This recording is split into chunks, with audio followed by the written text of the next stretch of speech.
everybody. The summer has started. Oh, God, I can't even crack this wonderful, beautiful liquid death can open because I'm that excited that the Phillies have officially are done, and everyone's attention is now on us, the Birds, in that beautiful face to my left, Vince Quinn. What's up, buddy? How are you? Hey, pal. And let me show you, John. Let me show you. Give it a good look. Oh, yeah, that's a good one. That's a good one right there. Welcome to training camp, everybody. It is a wonderful and cool Tuesday. Can you believe that? Like it's been like 150 degrees for an entire week, and today I think I actually wore a hoodie with the windows down. So it's a big change. We needed it. I mean, oh God, the heat has been absolutely brutal. Just walking anywhere. I mean, there was a point like a week ago. Feels like this heat wave's been forever. Me and Taylor, we walked down the street. We got down a block, and I was like, dude, I'm completely dried out. Just exhausted. Yeah. So I'm glad that everyone checking in at the at NovaCare today is going to be nice and cool. And it's so crazy. This entire offseason, we've talked ourselves into a lot of things, but more specifically here, Vince Quinn, trying to figure out what this defense is all about, how aggressive it's going to be. Are you finally going to like Jordan Davis? To me, the focus walking into training camp is the defense, because I think we're going to learn a ton because we don't know really anything about it yet. So that's where my focus is pretty much. Is that where you at? Yeah. I mean, yeah, that's completely where you have to be. And it's going to be funny because, like, naturally I think everybody's going to clue in on the offense. One, because just it's an offense in football. People are just way more interested in that in general. Plus Jalen Hurts stuff, A.J. Brown, and all the funny tweets and weird tweets and all that stuff. So everybody's going to be all geeked up about the offense. They're going to get a lot of attention. But, like, dude, this defense is everything. This is everything. And you know what? You actually can learn shit about the defense right now. You're not going to, I'll tell everybody right now, right up front, you're not going to learn a goddamn thing about this offense, really, in training camp. Except for one thing, maybe, which we'll get to in a little bit. All right. Yeah, whatever that is. But honestly, the same way people freaked out about the Jalen Hurts analysis in training, or the mini camp thing, and everyone's claiming Derek Gunn isn't a legitimate reporter. When all that stuff is happening, that's what training camp's going to be. Defense is everything, John, everything. It is almost everything, and more specifically, I'm looking at right back at our boy DJ Oreo. What is that rotation going to be like? Is that is he going to be up first? Are we going to find out if he's going to have those pass rushing skills that everybody has that big question mark about him? Nakobe Dean, and kind of understanding. Is the shells and shorts thing just all good posturing here? Or are we going to have oh yeah, he's not practicing today or tomorrow or actually for the rest of August or something like that? That's the only thing I'm kind of waiting for in terms of a surprise. But yeah, like everything else that you're saying, Vince, unpacking that layer of onion of just kind of seeing what Jonathan Gannon actually does, because this is the first year that I think we're getting a glimpse of that. He clearly lost all of those battles last year, especially with Fletcher Cox. And now, this is how he apparently is the next, Brandon Staley or whatever the hot new coaching name is for this cycle. So, yeah, I'm a little excited. But here's the other thing. If this hits off, Vince, Jonathan Gannon's not going to be here next year, right? I mean, if the defense is great, he's gone. So what is that? I don't know. That's why I just kind of feel weird about that side of the ball altogether, as much as I'm excited about it. Well, yeah, it is a weird thing. You've had a couple of defensive guys that have gotten hired as head coaches in this cycle, which, God, did you realize how many coaches got hired in this cycle? It feels so long ago. There's 12 guys that got hired this year. I mean, it's crazy how much movement there was. And when you're looking at all that, it's important to note all this with Jonathan Gannon, because you may not remember, folks, but with Jonathan Gannon, he was on the doorstep of being the Houston Texans head coach. And the only reason that didn't happen was because, there was a giant lawsuit levied by Brian Flores about racism in the NFL. The Texans were one of the targets of that. And they were like, let's go hire Lovie Smith, who's been here for months, and we had no interest previously in him and a head coach. Suddenly, they just were inspired by an actor. They had a lovely lunch with Lovie one day, and they're like, maybe we should hire him as the guy. Well, that's his new podcast, Lovely Lunch with Lovey. There you go. There. It's it sounds like like Dinner with Andre. It's the remake of Dinner with Andre. There you go. So so you have all this stuff where Jonathan Gannon was about to get a head coach job. He doesn't get it. Howie Roseman told us this offseason that Gannon was a rental, most likely, and now they do give him the whole defense. And to think about last year, didn't you hate the defense last year? Because I sure as shit did. Oh, yeah, I mean, hated it. I didn't hate it. It was just Hated it. It just was. You know, like I'm not going to yell at Alex Singleton for not being a better linebacker. He just is. You know, like I think a lot of it had to do with talent and not necessarily him. But yeah, I mean, hate was a strong word for me, but dislike severely, sure. Yes. Yeah. So like now that we're going to see a totally different thing, it's incredibly curious, right? Like Hassan Reddick was the big free agent signing. You throw all this money, he's in his prime. What's he going to be? They listed him as a linebacker when they posted it on Twitter, and then what they do, they took that shit right down. So like he's playing as an edge rusher, but is he standing up? It sounds like we're seeing more of a 3-4 look. So you're going to see standing edge rushers a lot. Josh Sweat has practiced it a little bit. Are we seeing that a lot with Brandon Graham? Like that's going to be one of the many things as we're trying to figure this out of who this team is. What is their identity defensively? I mean, it's all of those things, and you can get that now. Like that's why I think when you're trying to figure out, okay, what can you actually learn in training camp, you can learn a lot about the defense this year. I really think it's sitting right in front of you. Well, and to me, and thanks to our good friend Mark Farzetta for having us on and being able to talk birds the other day. And I kind of said this on his show too, but like I don't know if Jonathan Gannon is good. I don't know if Nick Sirianni is good, and I have a bone to pick still with Shane Steichen. I'm going to get there by September, I swear to God.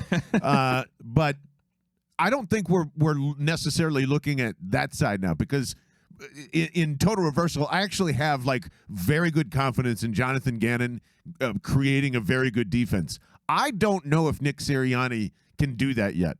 I think both of these guys are fantastic teachers, and most of last year was on Jalen Hurts, right? I mean, we can admit that now. Like that's I'd fight you a little bit on that, right? So like I think there's a lot of I don't know what Nick Sirianni thinks in his head is best for situational football or whatever. Like there's a ton to figure out and I still think can find out in training camp about what this offense is exactly going to look like. And one of the things that sticks out to me, Vince, I wonder if you feel this way too. Have you seen Zach Pascal tweet in the last couple of days, weeks, whatever it's been? Yeah, he was talking some serious game. He's like, "Oh no, people don't understand. I'm an elite route runner or something like that." And I was like, "Wait, you have like 15 catches a year? Yeah, like where?" So I know that we are going to learn this real quick. There's going to be a lot of Quez Watkins fans, and I feel that's kind of been brewing this entire offseason. Is he a 2? Is he a 3? If Zach Pascal is kicking his ass at training camp and in the preseason, I think that pretty much will close the book on Quez Watkins, don't you? Like if I think Quez could get that job snatched away from him instantly from Zach Pascal. We just don't know. I don't know anything about him other than his stats are really bad. That's pretty much it. And doesn't say much about Quez either. So like I think Zach Pascal could be wide receiver number 3 pretty quickly here. Oh man, yeah, I don't see that. I don't think Quez Watkins is an outside guy. I don't think that's really where he needs to be. Him working out of the slot though is really interesting to me, and we'll see where that goes. And now he's got he's got a full complement of talent around him. He's the 4th or 5th option in the passing game. I think that's going to work. If Pascal does get on the field, though, yeah, I mean, good night to Quez Watkins, I would say, because I just don't think Pascal's that guy. I mean, he's got the dog mentality, though, John. Mm-hmm. Dog mentality. And by the way, he's one of what? I mean, how many? Because like this was one of the things I was thinking about yesterday with Pascal. How many Colts are actually on this team? Let's see. I mean, him. I think that's it. I know. See, I can't think of any other former Colts. Isn't that inherently weird? Isn't that weird? A little bit. It happens with every team that has a new head coach that comes in. What happens? They get all of their guys. Where are they? Well, I mean, like the coaching staff, I think, has a lot of the former Colts, or at least like people have smelled and or touched Sirianni or Gannon in some regard, and that's why they're there. But in terms of the players, see, that's why I think this whole season is much more interesting than last year's, because it tells me they are not touching anything that Frank Reich is necessarily doing, building. Maybe they're taking concepts from, and that's really Andy Reid there too, but that's really why they're making their own offense on how they see it, and that's a little scary. And I don't know. Like, this is because normally this is part of the season where like coaches will yell the same bullshit lines of, I really just like to build around what we have as a talent. We don't necessarily have a scheme per se. Yeah. And like, that's not true. But man, that's a really interesting question. Like to me, he doesn't have a system. Like, they're still making it. Maybe this is part of it. I don't know. Like, what is the Nick Sirianni system? I still don't know. We don't know. We don't know because they totally changed because the system he tried to implement at the beginning of last year was dog shit, and they had to get rid of it completely because he was going to get fired in his first season for losing 7 straight or whatever, losing to Detroit. So whatever the terrible record was going to be. Like, it was just one of those things where you're going to, and for the offense, like, we're not going to know what it is until the season starts. Yeah. We're just not. The only thing that I think you could potentially, possibly learn about Sirianni's scheme is if he uses motion. Finally, which should not be a discussion honestly, it should not be a discussion about any head coach in the NFL whatsoever. And it's an embarrassment that he did a full game against San Francisco of all teams, to scout a team like that and go, we don't need literally anything of what that offense does. And what do you know? They're in the NFC Championship game. You got to have some motion in your offense. But going back to the defense, I actually want to touch on the one thing you mentioned earlier, Jordan Davis in a position battle there. Yes. Because that is one of the biggest, most interesting questions right now about this team, and training camp is going to give you some insight into that. Like, that's exciting. Because, think about this. I would say Jordan Davis is in a legitimate camp battle right now with Fletcher Cox for first downs. Right? Yes, absolutely. So now you're going to get a competition where, okay, how does that work out for Fletcher Cox? It's probably better. I would rather have Jordan Davis win that competition. The Eagles are they're in better shape if he's in there for first downs, he's getting those reps, maybe he's getting certain second downs, and then Fletcher Cox is coming in occasionally on second and third. Like, just have them complement each other and keep each other fresh in their own way. Jordan Davis has to learn this game and learn all of the length of being an NFL player. He doesn't have that, and everything's projected it's going to take time. Okay, so then Fletcher Cox on the back end, you want him for pass rushing downs. That's something they want to develop with Davis, so let Cox be that guy. But I'm not sure if that's a guaranteed thing, but it should be. Yeah. Right? I would almost be shocked if that's the way this doesn't go. It's you want to. You want Fletcher to probably use every penny of that $14 million that you just paid him. But in terms of, I don't even think Jordan's got to go off the field. We have this inherent thing still from the draft, and old Fatty Bones McGee to the left of me as well. Can't get this out of his head. And actually, shout out to, I think, Jerry on the text line, 215-509-5833, who said he was going to make you a shirt called the South Philly Shamer, which I'm totally for, by the way. I just, you haven't gotten that out of your head. Why is Jordan Davis coming off the field on third down? What if he stays on with Fletcher Cox and Hargrave, and you got this weird, 3D tackle / nose tackle front, and then you've got all these toys to play with in the back between all the guys you mentioned, Hassan Reddick and all the speedy, even your boy Davion Taylor, if he's healthy, might see some blitz packages out there. So I don't envision Jordan Davis leaving the field on third downs at all, but I do agree wholeheartedly that that's where Fletcher Cox should lie, is on second and third down, and Jordan's just in there with his healthy young bones and everybody else kind of rotated in and out, and you've got Hargrave too to pick some of that up, who has been fantastic since he's been here. So yeah, if Jordan Davis isn't creeping towards being there on third downs, if I'm wrong on that in week 5 or 6, yeah, I would probably have some concerns about, okay, I don't know if he's going to get there, but to the whole episode's point, there could be this whole, I don't know what they're going to ask Jordan Davis to do either, which is great. Is he going to be the bowling ball? Is he going to be the linchpin? Is he going to be I don't know. But yes, Fletcher Cox on third downs makes me excited. Let that boy rest. Yeah, it's Man, really. You're 31. I don't know why I'm calling you that. Sorry. It just happens. Yeah. But yeah, and that's the other stuff too that you're talking about a little bit of like where are these guys going to line up? Because okay, Josh Sweat, we know he's on the outside. He's going to be standing up occasionally. We know that's going to happen with Hassan Reddick as well. But like, okay, is Javon Hargrave going to play a 3-4 end? I would figure we see some snaps of that. Milton Williams, we could probably see some snaps of that. Is Fletcher Cox going to do that at all? Are they going to play Jordan Davis? Could they play Milton Williams, Fletcher Cox, Javon Hargrave, and Jordan Davis? Yeah, could they play all of them at the same time? Throw Brandon Graham in there too while we're at it. I mean, that's just another thing of like I don't know where he's going to fit, and I don't know if he's going to go back to the old Chip Kelly stand up for a little bit, put his hand in the ground for the other part of it, or whatever, but.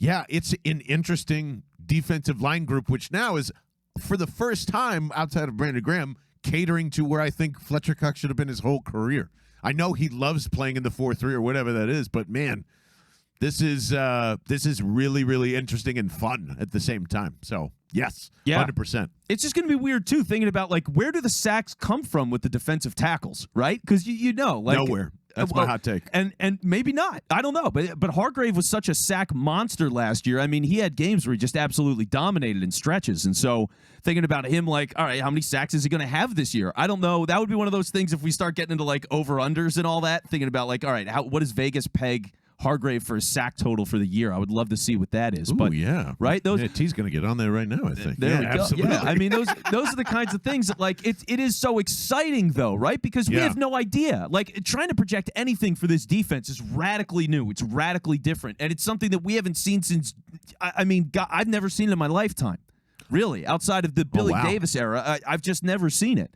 I don't know what it looks like. And to your point, if Jonathan Gannon is going to get a head coaching job after this year, they've committed to this as a philosophy. Like, you just signed Hassan Reddick to a big deal. This is how you're going to be now. Yeah, and whatever happens here, it's just probably basic tinkering from who is ever in-house. Because you're not going to – I don't think you hire from the outside on this once if Jonathan Gannon does get a head coaching job. So they're probably line up, and I apologize. I don't even know who their linebacker coach or their DB coach or anybody is at this moment, and I'll figure out your name if you're around next year coaching this defense. But, yeah, that's exciting and scary at the same time because it's Howie Roseman going, this guy gets it, and he's not going to be here next year. You get the whole thing. Blah, blah, blah, blah. You know, I just don't think they want to deal with defense. They just want to find somebody that just deals with that side of the ball, and they finally trust Jonathan Gannon to do it just like they did with Jim Schwartz, and they can go, okay, cool. We can just work on our computers and look at quarterbacks and be happy on this side because that's what we do best. That's kind of what the vibe I'm getting with this, too. Do you get that? So are you thinking then that Gannon's going to be Jim Schwartz, too? Of course. Yeah. He already is. They gave him Milton Williams. They kicked out Tom Donahue. Like, he won. So they're like, okay, you win. You win how we won. You get the defense now.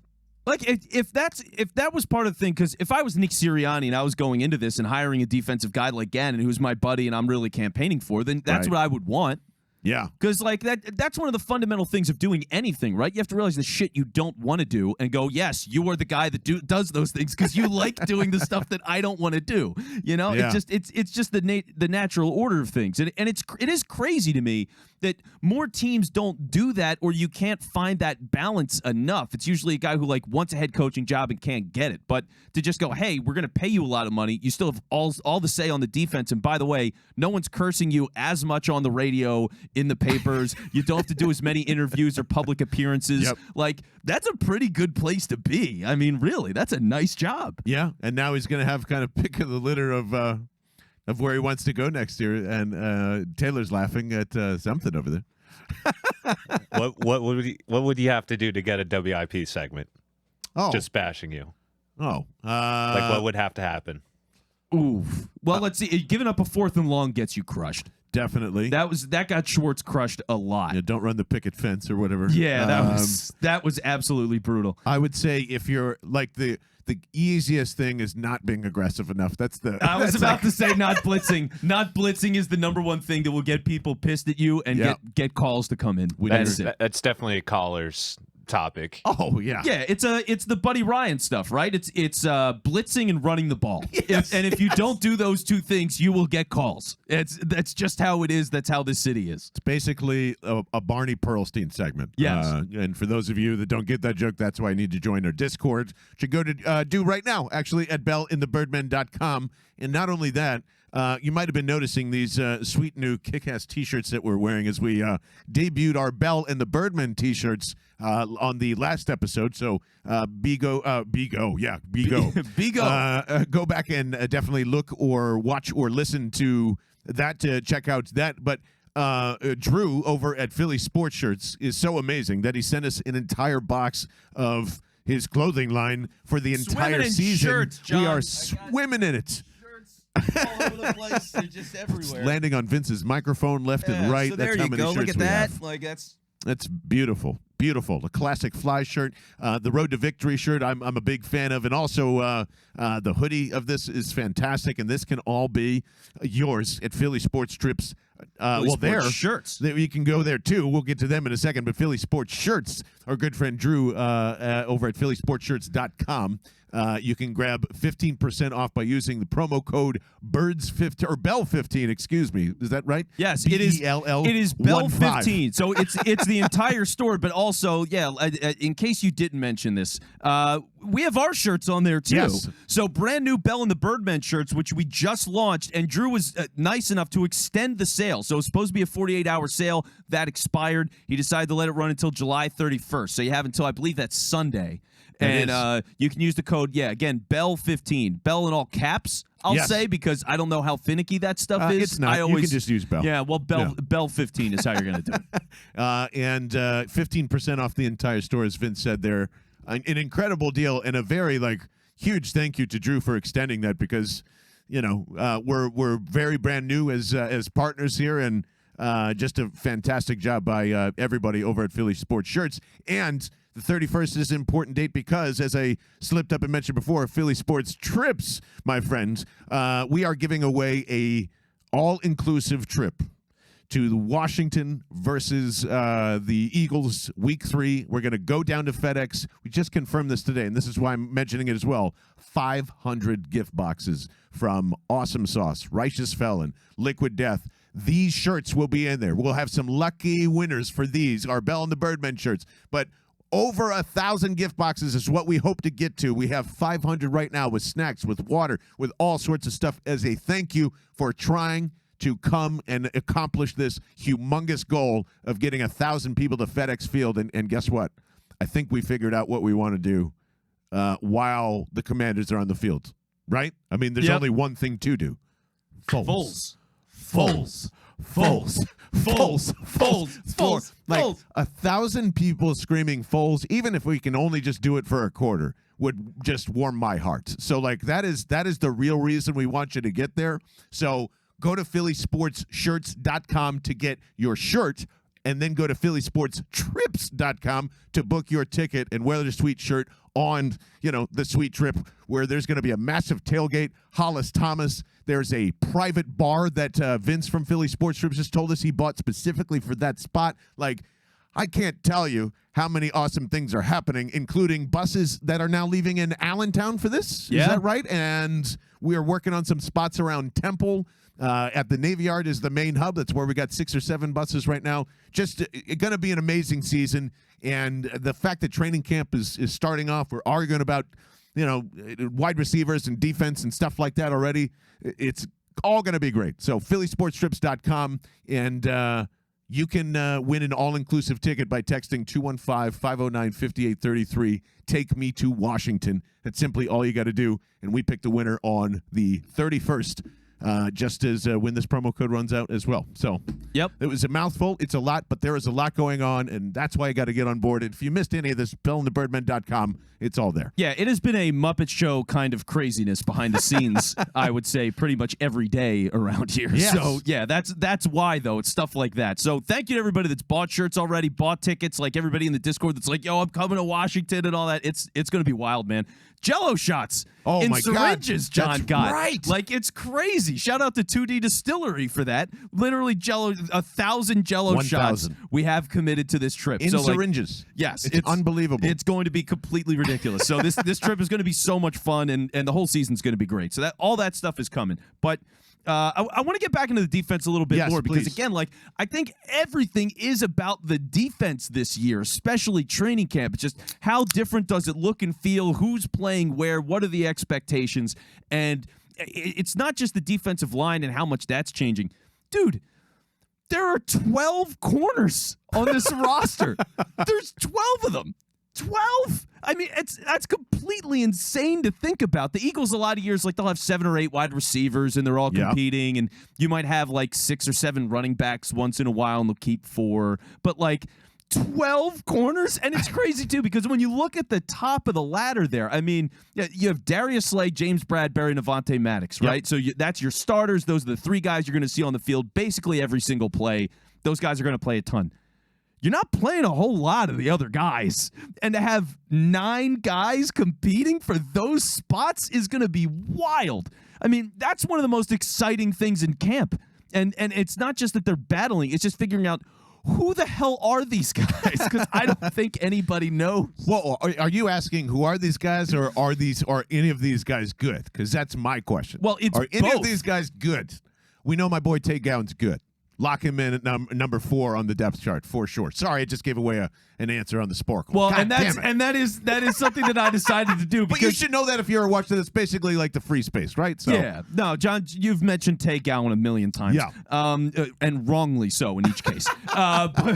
Just one injury away from a James Bradbury sprain, and there he is. I know. So get ready. Well, thank God they got Bradbury. Am I right? So the Sporkle quiz. Yeah. So what we're gonna do is I'm gonna put this in the Discord. So in the games channel in the Discord, I will just drop it in there, the link to the quiz, because I don't think literally anybody knows the 12 cornerbacks that are on the Eagles roster this year. So if you can name them, show me. I will be very impressed. But if you want to take the quiz, it's right there. And in we the already Discord named for you. 4, right? So I just want you went with the starters: Slay, Maddox, Bradbury.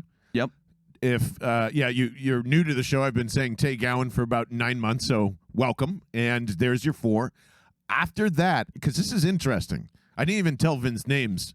I can get to 2 more past that, so 6. I think if you beat me, I'm going to give you a shirt, and you gotta show me that you beat Sporkle without looking it up. Yeah, because if you get all 12, no I'm not point. going to believe you. No. But if you can beat 6, I'll give you a shirt.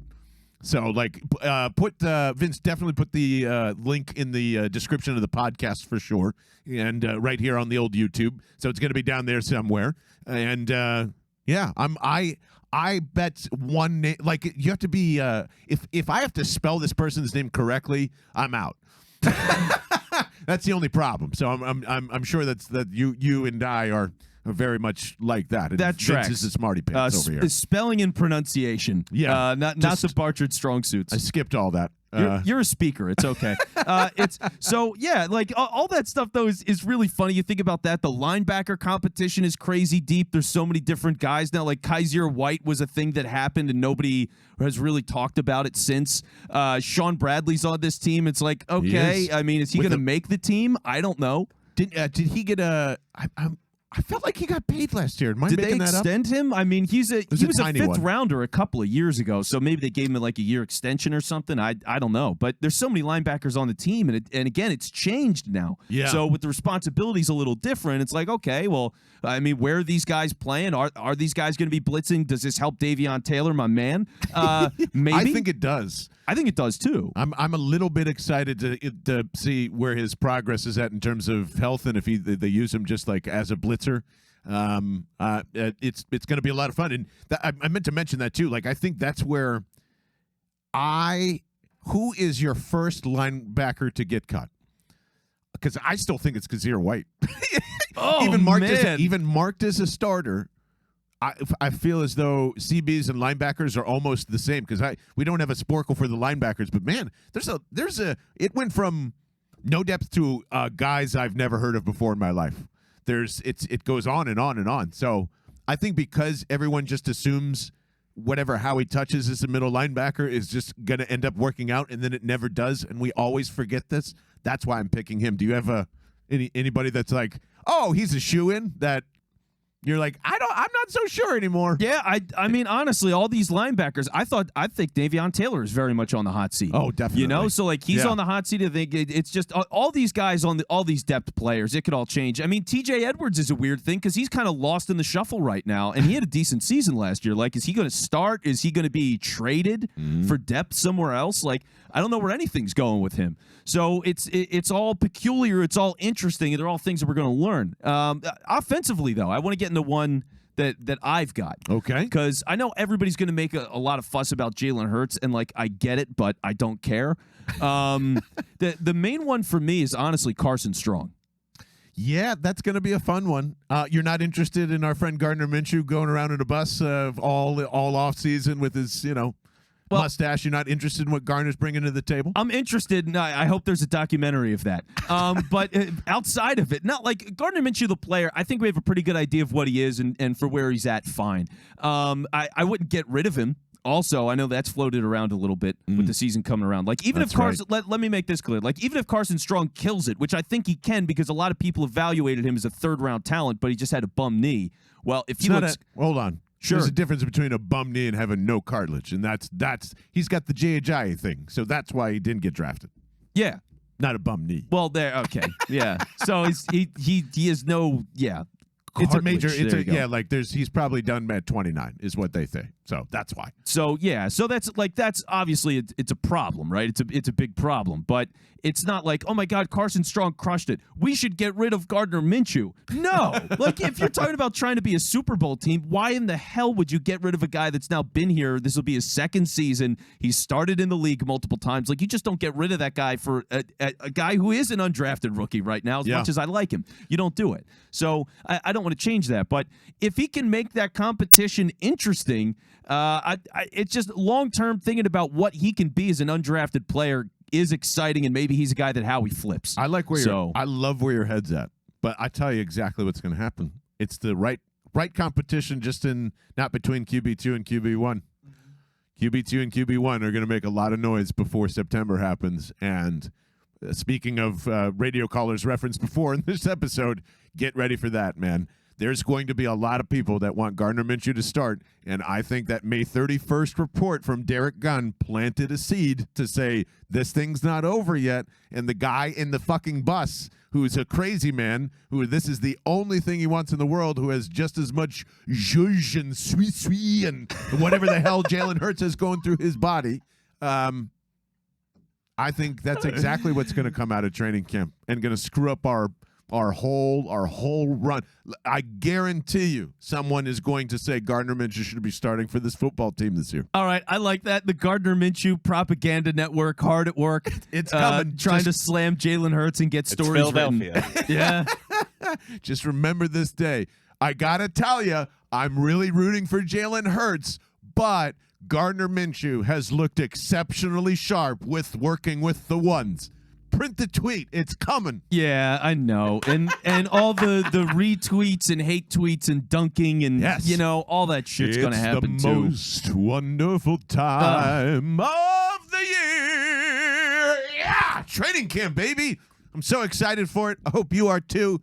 For Vince Quinn, for Taylor Cradatis, and a huge shout out to PhillySportsShirts.com and PhillySportsTrips.com for putting this wonderful clothing on us, for taking us all around these United States to see the birds in action. I'm John Barchard. This is Bell and the Birdmen. And we've got a lot of shit coming your way. See you soon.